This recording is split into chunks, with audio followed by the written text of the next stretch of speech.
Hi, Shannon here. Welcome to Let's Talk to Animals, the podcast and blogcast that all species can enjoy together. This week, I have a fresh new episode for you featuring the hot topic of pet anxiety. Pet anxiety is the thing, right? It's something that we pet parents, animal guardians, fosters, carers, we are always on the lookout for. We feel it and sense for it very deeply. We're always concerned about it and frequently worried that our pets are feeling anxious without necessarily receiving any outward conscious confirmation that this is actually the case. And what often happens without our even realizing it is that we gather a whole variety of different feelings and observations and hunches and vague ideas under the header of pet anxiety without ever really knowing that that is what we are observing or witnessing. And it also can be a really confusing journey through the traditional pet healthcare model, trying to determine first, is it pet anxiety? And second, if yes, where is it coming from? And based on where it's coming from, what do we need to do to ease it, to offer our pet some relief? And it is just as common for us as the human animal in the mix, as the pet guardian, the one sitting behind the buck stops here desk blotter, the one who really kind of calls the shots and makes the majority of decisions in our interspecies family. It frequently escapes our attention that our own state of anxiety or lack thereof can deeply impact our animal companions. And so, this is what we are going to take a deep dive look at today for today's episode on pet anxiety, which I have given the working title Pet Anxiety. What is it? How do we know when our pet has it? And as animal communicators, what do we look for when we're talking with your pet, trying to determine if they are feeling anxious? And if so, where's it coming from? And what do we need to do to address it? Longest working title in the world, but I hope you get my drift, my meaning, so to speak. So let's start with the basics. Let's start with the different levels at which anxiety can be present. There are really five different levels that anxiety can manifest at. The first being, of course, the physical. And while I say, of course, I recognize that for most of us, the word anxiety, the association that we humans have in our 3D left brains, is that anxiety is an emotion. But it is important and beneficial to remember that anxiety is also a biochemical reaction. If we are feeling anxious versus joyful versus sad versus angry, there's a different biochemical process going on in our brains with our hormones, with our neurotransmitters. And so, while anxiety, we may relate to it as an emotion, may relate to it at the emotional level and only at the emotional level. More and more modern medical science for both humans and non human animals is teaching us that sometimes those anxious emotional states can originate with the physical.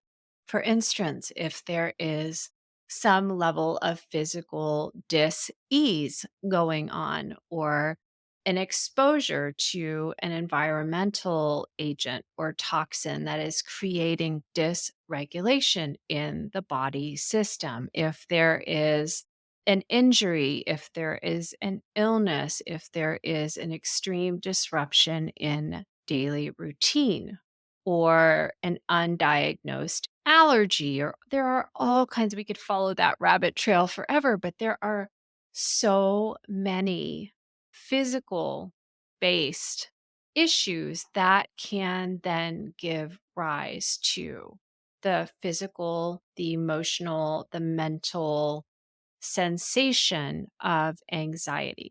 So sometimes when we see what we're labeling as the emotion of anxiety can actually be traced all the way back to a physical core cause.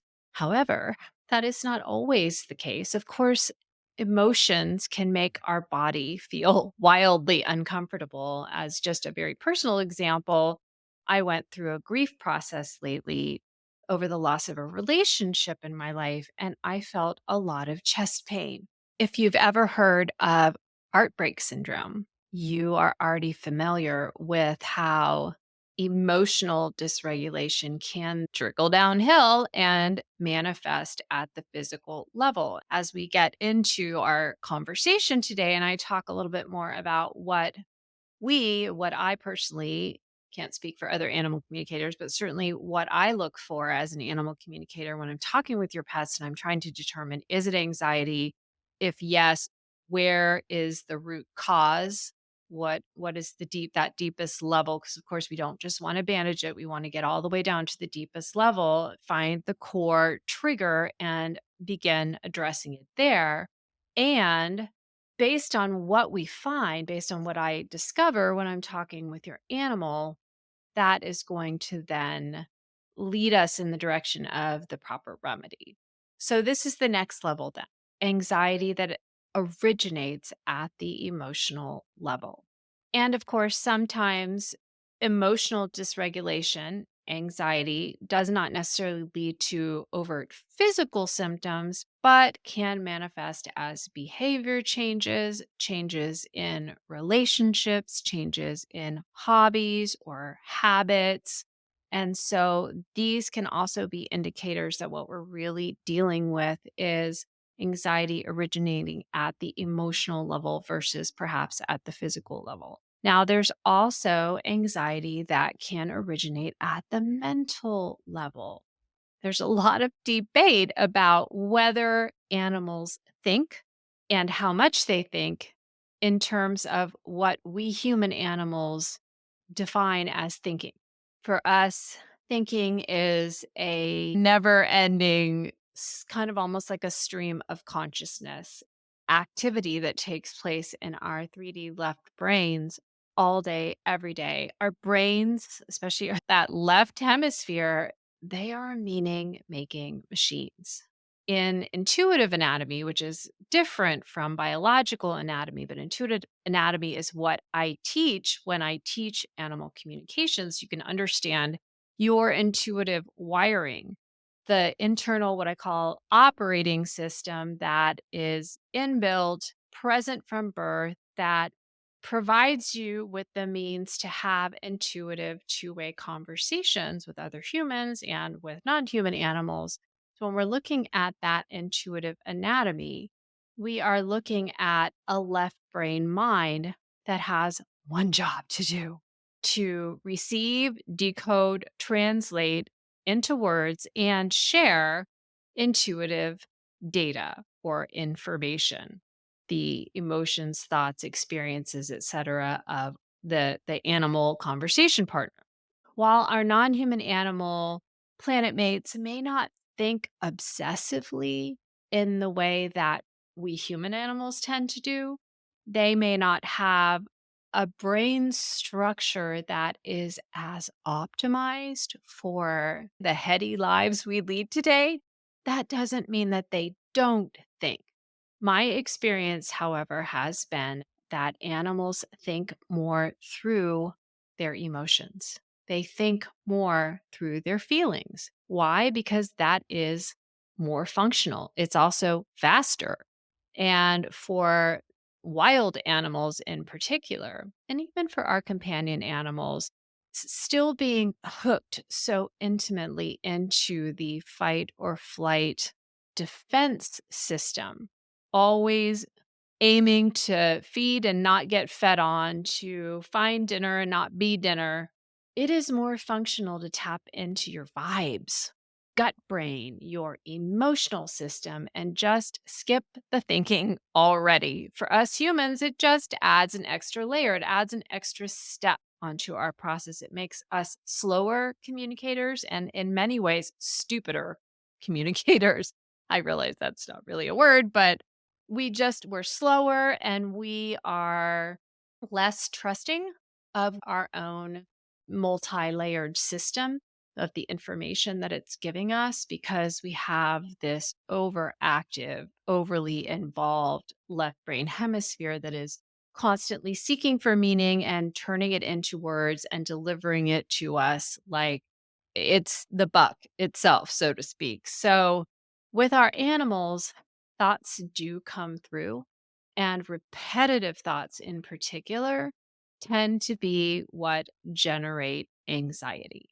So, if I'm connecting in with an animal and I'm seeking for first, is this anxiety as a pet parent? If what you have come to me seeking an explanation for or information about truly is anxiety, then where is it originating? If I'm picking up on repetitive thought patterns, then it's a likely possibility that we're looking at a mental pattern that is producing the anxiety. Now, we can also see anxiety originate at what is alternately called the relational or the soul level. And that's really where we have these soul agreements, if you will, or soul contracts with other beings that we keep company with. Whether those soul contracts are because we're in a family together, maybe we are a mated pair, maybe we live next door to one another, maybe we work together. And these same types of structures exist across species boundaries. So, for instance, one of the things I always look for when I'm communicating with an animal and then recapping with their person is I'm always curious to ask about the nature of their soul agreement. What type of soul agreement do you share with your human? And there are so many different types of soul agreements. There can be the romantic pairing, the life mates, if you will. This is one that shows up constantly in my own life with the animal companions I'm closest to. There can be the teacher and the student, there can be the parent and the child, there can be the colleagues, the coworkers, there can be what I call the frenemies, and occasionally the have we mets, where we're really learning some deep soul lessons from each other. So, taking a look at the nature of the relationship itself can give us great insight into, is it anxiety? If so, what is the function? What is the purpose? And is it shared? And this really gets us into an interesting territory where we're looking at your own relationship with anxiety, or what we're calling anxiety. So, your own human experience of anxiety and the animal's experience of what we're calling anxiety, and taking a look and seeing if there are any parallels. And we'll talk about that a little bit more as we go along. And the final, or the deepest, if you will, or the highest vibration level of any experience that we're observing and calling anxiety is what I call the spirit level. That's when we're looking at a soul joining with a physical 3D body and brain system that has certain inherent genetic properties or qualities that are advantageous for that soul's evolution. That was probably a mouthful for you, but when we look at, why did you get the body you got? Did you choose it? Was it chosen for you? Was it a group decision? Did you make up your mind all on your own? Why this body and not that other body? It's interesting to look at family systems, whether human or non human. Our puppy, for instance, when he came home, he already was showing a very distinct personality that was different from his puppy siblings. In my family, I have a very different personality, genetic makeup than my sibling. And you can probably see examples of this in your family life, even with your extended family. And with those you're not related to, we all get different gifts. We all get different challenges. I always find it so fascinating. Why am I predisposed to back troubles? And my friend has Crohn's disease, and my neighbor is dealing with rheumatoid arthritis. We all have different stuff. And we may never get any of what somebody else is dealing with. And why is that? And so this is the spirit level where perhaps over and above even any physical or mental issues or emotional issues, there may be wiring that's already present that causes an animal to be predisposed towards more of what we might call an anxious or a nervous temperament. And where we can really see this playing out is in animal species where we humans have gotten in the mix and we've tinkered with their DNA.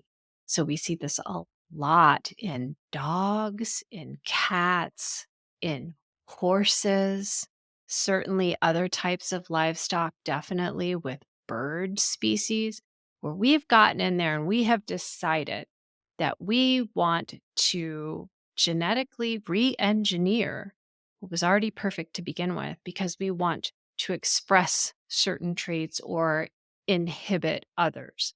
And that can, especially because we're not necessarily learned genetic scientists when we're doing this, we're really kind of experimenting off the cuff and just learning as we go along, can unfortunately sometimes end up actually emphasizing traits that we would have preferred not be emphasized, like an anxious temperament. So, these are all the different levels. For me, as an animal intuitive, as I'm communicating with your pets, I am looking at these different levels. I'm gathering as much information as I can from you about what are you calling anxious when you come to me? Are you just having a vague gut sensation that your pet is anxious and you can't really pin it to anything specific, but you just can't get rid of the feeling? We call that a vibe or a hunch or a gut knowing in animal communication lingo. And I talk about that a lot more in my animal communication adventure courses if you're interested in learning. We really take a deep dive into all of that. Or is it something that you are actually witnessing? You are seeing. And if you were a dog or a cat, if you were your pet, you too would be feeling anxious if you were doing that thing that they do. Is it something that doesn't necessarily present as anxiety, like, let's say, aggression or extreme shyness. But we know from animal behavior scientists that those kinds of personality traits can be an attempt to mask anxiety, either by being overly aggressive or being overly shy and retiring. So, really wanting to understand as the animal intuitive in the mix, really wanting to understand what are you seeing that you're labeling as anxious? And let's find out if it really is. So we're looking at the physical, we're looking at the emotional, we're looking at the mental, we're looking at the relational or the soul contract level, and we're looking at that spirit level. Why did that animal's soul choose? There's always free will. There's always free choice, no matter who we are. When we come here into these 3D bodies to this earth plane, we are coming here as a volunteer to grow in wisdom and learn to love better, to make a positive contribution for our own benefit and for the benefit of all. Nobody is forced to come here. This is very important to understand. So, why did this animal volunteer to come into this particular body, this particular brain, with this particular wiring, genetic wiring, brain wiring that is going to predispose them to have a certain type of personality, a certain type of temperament, a certain type of health, a certain type of body, a certain skill set, et cetera, et cetera, et cetera. So these are the different things that I am looking at as an animal intuitive to try to find out what is at the root cause. Now, there's another layer to pet anxiety as well that is really important to look at during an animal communication session, and that is, where is the anxiety really stemming from? What type of anxiety is it? Let me unpack this a little bit further because that sounds just like what we just talked about, but it's actually really different. Here, what I'm looking at is this a purely animal originated anxiety? For instance, is it a health problem within that animal's physical system? Is it an exposure that that animal has had to perhaps an environmental toxin or a toxic relationship or a bad training experience or whatever it may be? Is it something that the animal has experienced pretty much on their own? And now you're kind of seeing the fallout manifest as anxiety. And another example of that would be maybe an animal that was rehomed and relinquished before you rescued them. And they're still dealing with some fallout from their past history. Another type of anxiety we could be looking at is this is where soul contracts become important again is it really yours?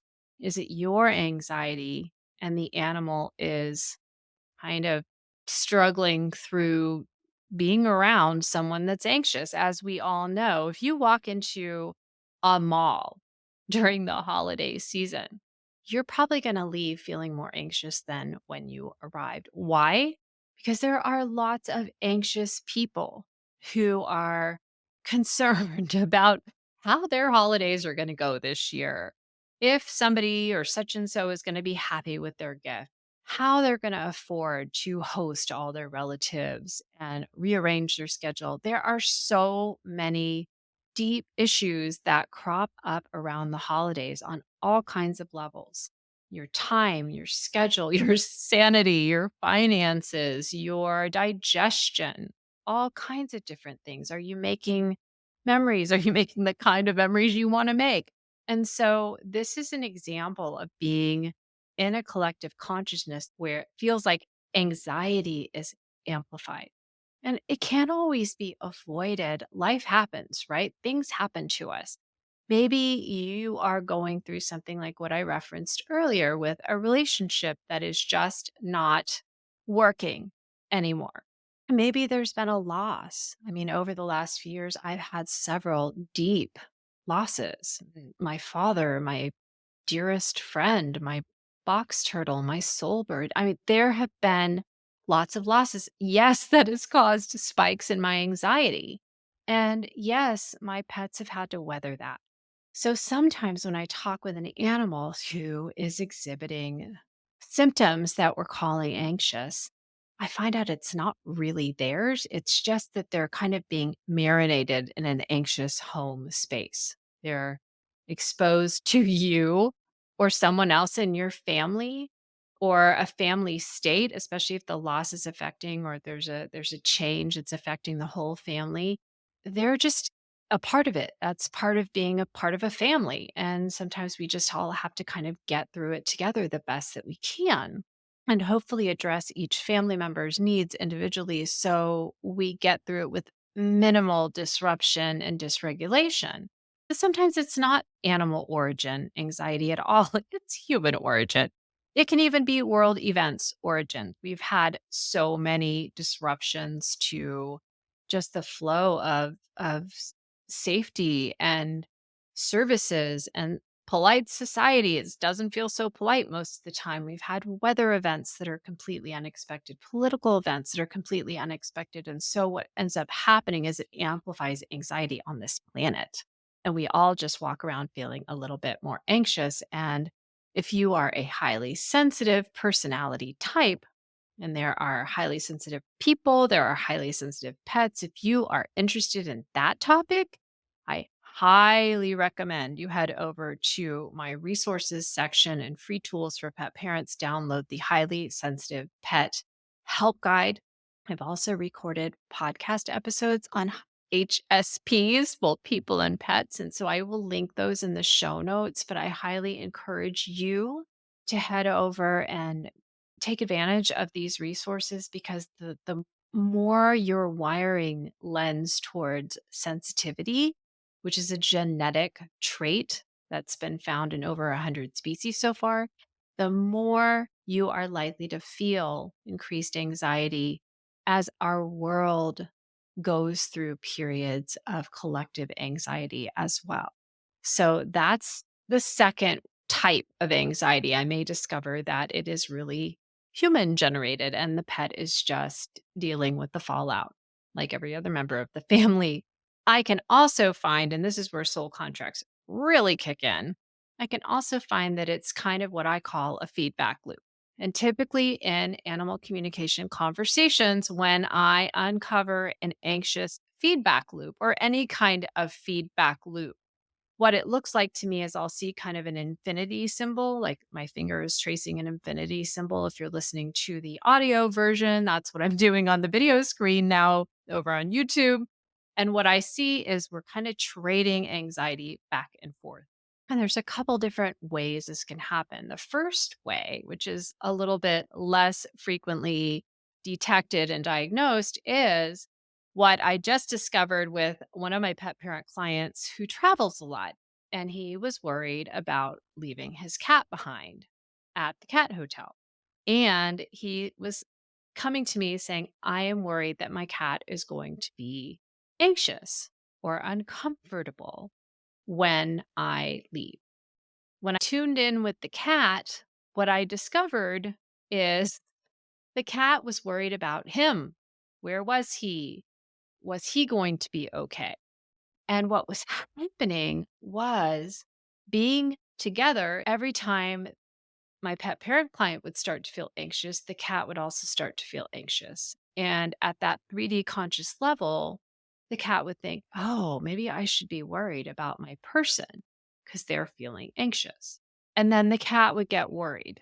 And then again, being in a small shared space and being deeply connected at the soul level, my pet parent client would start feeling worried and anxious and would think, oh, maybe it's my cat feeling anxious and I should worry about this and try to make some arrangements so he won't be so anxious while I'm gone. And so it's like literally you're trading anxiety back and forth. And it keeps this feedback loop going because neither party realizes that they're picking up on the anxiety of each other. And so instead of being able to downshift into peace and ease and calm, just recognizing this is what families do sometimes. Sometimes we just worry about one another. This is a way that we express our love. Maybe it's not the most comfortable way, but it is one way we have learned to express our love for one another is through worry, care, concern, and anxiety. But there are other ways to express love. And if we can catch this feedback loop, we can downshift into a calmer, more comfortable way to simply visualize. In their case, what we talked about was simply visualizing that everyone's having a really good time and we trust that we are supported, we are protected, whether we're traveling or staying home, and that all is well. Home is wherever our hearts are, and all is well. And so this feels a lot better. But first, we have to know what's going on. So, is it purely animal generated anxiety that may be coming from an illness or an injury or some kind of biochemical wiring or an experience that happened before the two of you's path crossed, before you met? Is it something that is originating with you and it's simply affecting your animal, just kind of collateral damage, so to speak? Or is it something that is truly shared? And these are teaching moments. These are moments when we realize we are both being called to up our game to transmute anxiety, nerves, worry into something that feels better and works better for the relationship. So we're really teaching each other through this feedback loop. So, of course, these are the kinds of things that I am looking for as I'm having conversations with your animals. And I'm also seeking to further define what anxiety actually is, what it really looks like versus all of these other things that we've been talking about.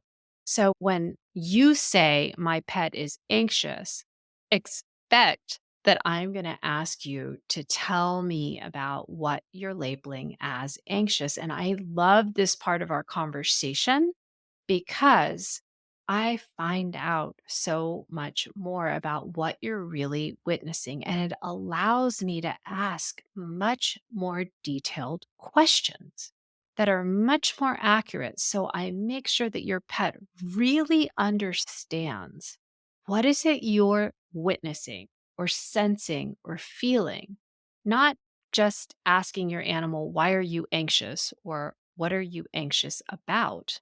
Because that is making assumptions. And if you have been following along with me here on Let's Talk to Animals, or you've been a part of my weekly love letter community or my student community for any length of time, you know that I live and breathe by Don Miguel Ruiz's The Four Agreements. And one of those agreements is do not make assumptions. Instead, ask and ask good questions and ask better questions. In other words, pay more attention to what is really there. Assumption making is lazy behavior. It's useful at the fight or flight level when we don't have time to gather a lot of data before we decide what to do about that shadow lurking behind the tree trunk right ahead of us on the path. We don't have a lot of time to sit and really dig into, well, does the shadow look more like my best friend who's waiting to meet up with me or a really hungry, drooling saber-toothed tiger? We really need to make an assumption as best we can based on what we've seen in the past and what's worked before so we can decide whether to come closer or run away. But animal communication is not fight or flight. Animal communication is attention to detail. It's the parasympathetic nervous system in action. So we have to really understand there are nuances of both systems, the fight or flight sympathetic nervous system and the parasympathetic nervous system at play here. And we need to be able to parse apart which system to follow and what information each system mechanism has to offer us. And so here, what we're looking at is this animal isn't in immediate danger. This animal is not dealing with life altering threats. This animal is reacting to something in certain ways. And we want to really get deep down into what is it? What is it that's causing or triggering the behavior? And why are we, the human animal, labeling what we're seeing as anxiety? Where is that coming from? Is it a deep gut knowing? Is it just an assumption that we are casually and maybe even lazily making? Because let's be honest, pet parent is not the only hat perched precariously on top of our heads. We have a lot of responsibilities. Being an adult human animal today comes with a lot of responsibilities attached. So it's not uncommon to get a little bit lazy about, well, my animal was known to have anxiety before, or my animal was diagnosed with anxiety before, or all the blogs I read on the internet say that when an animal does this, it means they're anxious. Plus, we tend to want to have a working theory, at least, in place when we seek out the services of someone like an animal communicator. It can be helpful to have some kind of at least general umbrella language to use to describe what we're seeing. So, my job as the communicator is to get detailed with you, to dig down under the surface and find out, okay, what are you labeling as anxiety? Can you tell me more about that? Can you explain exactly what you're seeing, hearing, sensing, feeling? I'm asking you to tune into your own intuitive wiring, your intuitive operating system. This is why so many of my pet parent clients go on to study animal communication with me, because experiencing an animal communication session with your pet often serves as a wake up call for you to start paying more attention to your own intuitive wiring, to what your own instincts are telling you, and to start using that as a tool to course correct in your own life, to raise your vibration, to make better choices that feel more aligned to who you know yourself to be in your heart of heart, in your soul of souls, to align in the direction of your true north, which is your big life goals and dreams, the reasons why you came here. And so it just makes sense. In fact, that's how I got into teaching is I had a whole group of pet parent clients that came to me within the space of a couple weeks and asked me if I taught.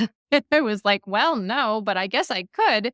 And you can see how that story played out. So if you're interested in learning animal communication, that's one of my great joys in life. And I would love to chat with you more about that. So you can drop a comment or send me an email over at animallovelanguages.com and we can chat more about that. But for our purposes here, this is really good training ground. And sometimes I even discover that that is an underlying, kind of an undercurrent reason why your pet is expressing anxiety is because there's untapped intuitive potential in you. And it serves you and it serves them better to point this out, to invite you to the intuitive party, to invite you along on a shared adventure where your pet isn't the only one doing the heavy lifting of receiving, decoding, and trying their best to share intuitive messages, where you're sharing the journey together and you're waking up to your shared intuitive pathways, your inbuilt, inborn intuitive communication abilities, and you are improving your lives together day by day as you do it. So, pet anxiety, it can feel like the gift that keeps on giving, but so often it is a tremendous teaching tool for both the pet and their person. I have seen this again and again and again with my pet parent clients and their animal loves. And this is why I tend to recommend this these days.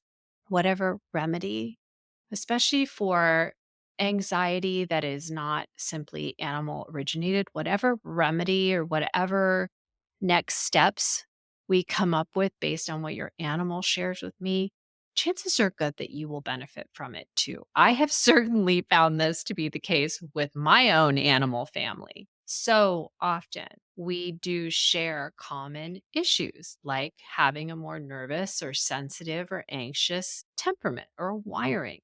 And so many of the things that benefit my pets end up benefiting me too. And here's the really fun part. So often, I'm too busy or distracted or lazy or whatever it is to really seek out those solutions for my own benefit. But if my animal is anxious or is struggling in any way, I'm not lazy. I will move heaven and earth to help them peace, to help them find ease, to help them find health, to help them find calm. This is just one more reason why I so often remind my pet parent clients and my animal communication students that our pets are our partners, empathic friends, and teachers throughout this life. And how do I know that? Because when I ask the animals why we call them pets, this is what they told me. We are your partners, your empathic friends, and your greatest teachers in this lifetime. And we are your greatest teachers because you love us unconditionally and you allow us to love you unconditionally. We learn the biggest lessons through the frequency of unconditional love. And our pets are always going to be the powerhouse teachers in our lives for exactly this reason. So if you are listening to this episode and you are a pet parent and you are worried that your animal is anxious, or you are absolutely certain that your animal is anxious, but you have not yet landed on an effective strategy to try to manage, hopefully, eventually mitigate and ease, or even fully, hopefully, resolve their anxiety, this may be your hint from your light team, from the universe, to give animal communication a seat at the table. Let's see what animal communication can do to support your pet to live their calmest, clearest, healthiest, happiest life with you. So I hope you've enjoyed today's episode. I would love to hear your big aha moments, any questions you have, your stories, anything that you found that works to help your pets that have anxiety, and any questions you have about how animal communication can play a part in easing your pet's anxiety. I am releasing these episodes every 2 weeks. And so be sure to join my weekly love letter community. You will receive first notification for brand new episodes. And if you've enjoyed this podcast, please do give it a like, give it a subscribe, share it with a friend, give us a review over on iTunes. It really helps our little podcast find its space and place in the greater podcastosphere and certainly encourages me to keep sharing new episodes with you. So, thank you for caring about animal communication and accompanying me on this ongoing learning journey. I send you and your interspecies family all my love, and bye for now.